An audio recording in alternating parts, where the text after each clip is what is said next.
ต่อไปครับหลักการครับของสหกรณ์ครับกับปรัชญาเศรษฐกิจพอเพียงครับมีความสอดคล้องกันในเรื่องใดเคยได้ยินคำว่าสหกรณ์เนาะกับปรัชญาเศรษฐกิจพอเพียงนะครับน่าจะเคยได้ยินเนาะ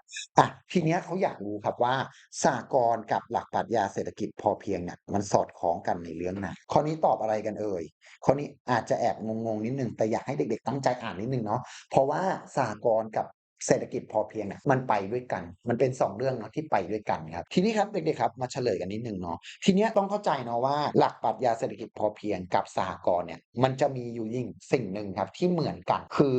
ต้องเข้าใจอย่างงี้ก่อนว่าเศรษฐกิจพอเพียงเนี่ยมันเกิดขึ้นมาทำไมเนาะคือเศรษฐกิจพอเพียงเนี่ยมันเป็นหลักแนวคิดครับคือมันสามารถใช้กับอะไรก็ได้เนาะ